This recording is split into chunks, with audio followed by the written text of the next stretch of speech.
How does a man walk into a forest for a casual afternoon stroll and vanish into thin air, only to be found 3 days later in the heart of a jagged mountain range 30 miles away, wearing clothes that weren't his? My brother Elias was the most predictable man I had ever known. He was a creature of habit, a man who checked the weather twice, packed his compass, and stayed strictly to the marked trails of the Blackwood Ridge. He didn't wander. He didn't take risks. And yet, on the 3rd of October, he stepped off his porch into the golden autumn light, and the world simply decided he no longer belonged to us. The police called it a tragic lapse in judgment.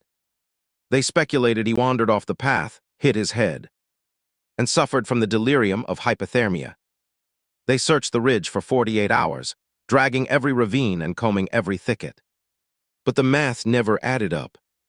To get from the trailhead to the Devil's Anvil, that brutal, vertical scar of granite where they eventually found him, you would have to traverse miles of dense, impassable bush, cross a swollen river, and climb terrain that would break a professional mountaineer's legs.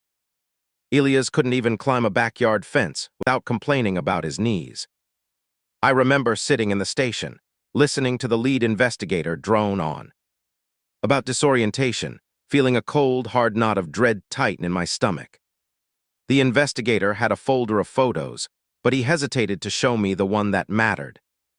He kept talking about the physical state Elias was in, but he wouldn't look me in the eye. When he finally slid the image across the desk, my breath hitched. Elias was huddled in a shallow cave, his skin gray and translucent, his eyes wide and vacant. But it wasn't his face that made me scream. It was the boots on his feet. They were heavy, steel-toed mining boots, caked in red clay that doesn't exist anywhere in Blackwood Ridge. Elias had left in his lightweight trail runners. Those runners were never found. The betrayal of the reality in that photo felt like a physical blow. I knew those boots. I had seen them 1,000 times in our father's basement, tucked away in a trunk that hadn't been opened since the accident in the mines 20 years ago. My father had died in that collapse, or so the story went. They never recovered his body. Seeing those boots on my brother's feet in the middle of a wilderness, he had no reason to be and felt like a ghost had reached out from the earth to claim him. Elias didn't speak for the first week in the hospital.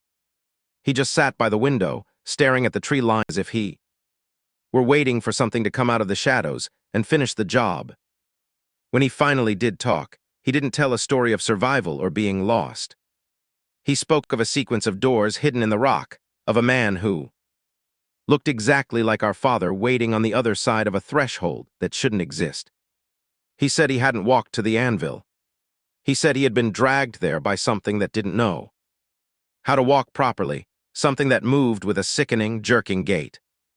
I wanted to believe it was shock. I wanted to believe it was a psychological break caused by the isolation and the cold. But then I found the letter in his coat pocket when I was cleaning out his belongings. It was written on paper that felt like brittle, yellowed parchment, dated from the year our father went missing. The ink was fresh, the handwriting unmistakably our father's. It said, "They are coming back for the rest of us, and you are the only one who remembers the way home." The fear that consumed me then wasn't just for Elias. It was a cold, creeping realization that the tragedy we had grieved for 2 decades was not an end, but a beginning. I started digging into the old records of the mine, the ones the company had sealed after the collapse.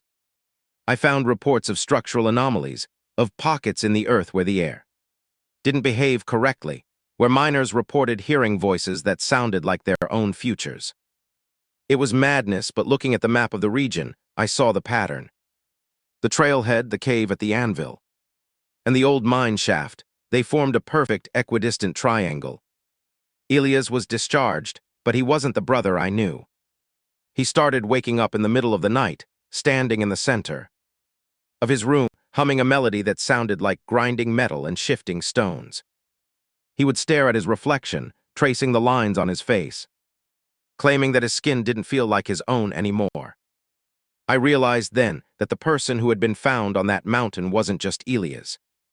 He was a vessel, a bridge between the world we knew, and whatever had been waiting under the earth for all those years.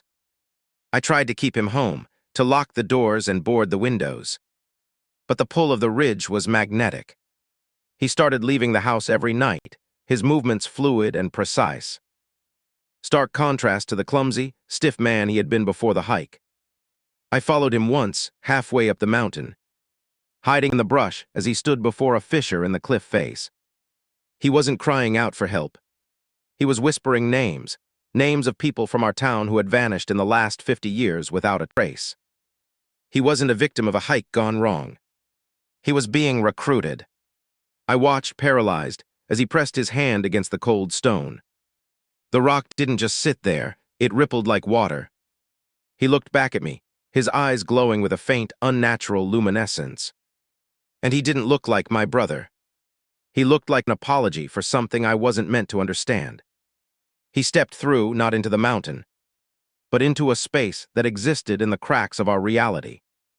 I screamed his name, but the only answer was the wind echoing, back in a tone that sounded too much like my father's laughter. I went back to that spot every day for a month, clutching the mining boots I had taken from the hospital, hoping to find a way to drag him back. But the fissure was gone, replaced by solid, unyielding granite. I was left alone with the silence of the woods and the terrifying knowledge that some things aren't meant to be survived. People ask me how I cope with the loss, how I manage to live in the shadow of the ridge without losing my mind. I tell them I'm waiting. I tell them that every time I hear the ground shift beneath my feet, I feel a flicker of hope. But the truth is much darker. I know that whatever took Elias isn't finished with our family. I see the same strange, metallic glint in my own eyes when I look in the mirror, and I hear the same hum beginning to vibrate in my own chest. The mountains don't just hold our secrets, they harvest them.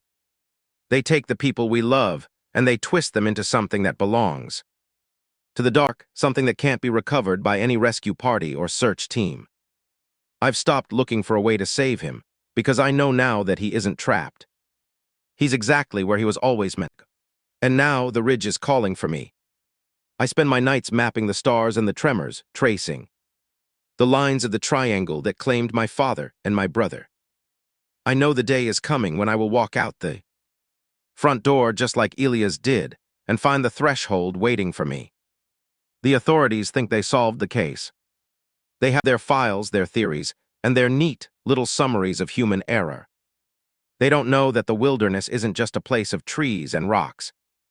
It's a doorway that only opens for those who are ready to be unmade. I look at the pile of gear I've packed, the rope, the lantern, the compass that spins aimlessly no matter which way I turn. I'm not scared of the cold anymore. I'm not scared of the dark.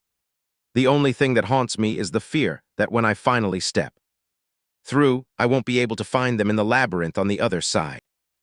I wonder if you've ever felt it, that sudden, inexplicable urge to walk into the woods and never look back. Have you ever stood on the edge of a great, silent landscape and felt the earth whispering your name, promising you answers to questions you didn't even know how to ask? Maybe you think you're safe, that your life is your own, and that you'll never be part of a story like this. But be careful. The wilderness has a long memory, and it knows exactly who is listening. I'm standing at the trailhead now. The sun is setting, casting long, jagged shadows that look like fingers reaching out to grab the horizon. I can hear the humming again, louder this time, vibrating through the soles of my shoes. It's a beautiful, terrible sound, a siren song of stone and earth. I've left my life behind. I've left my name, my regrets, and my fear in the dust of the parking lot. There's nothing left to do but walk. The air is getting thinner, colder, and the trees seem to be leaning, watching me with 1,000 wooden eyes. I know the path ends here, but that's the point. The path was never the way. It was just a test to see if I was worthy of finding the door. I take a deep breath, feeling the weight of the air chain, sensing the pressure of a space that doesn't obey the laws of physics. I reach out my hand, and for a second the world trembles. The granite before me starts to shimmer, a soft, golden light spilling out from the cracks. I see them then, Elias and my father, standing in the glow, their faces ageless and serene, untethered from the pain of the life they left behind. They aren't suffering. They're waiting for me to join them in the place where the impossible is just a way of life. I don't look back. I don't hesitate. I step forward into the light, and for the first time in 20 years, the knot in my stomach finally unwinds. The world of men, of sorrow, and of unanswered questions falls away, replaced by the infinite, silent expanse of the earth's deep heart. I'm not a survivor anymore. I'm part of the legend. Does the wilderness ever whisper your name, or are you still waiting for the day you finally have to walk into the woods and face the truth of what's hiding in the dark? Let me know in the comments below if you've ever experienced something that defied all logic, because sometimes the most impossible stories are the ones that are actually true. How does a man walk into a forest for a casual afternoon stroll and vanish into thin air, only to be found 3 days later in the heart of a jagged mountain range 30 miles away, wearing clothes that weren't his?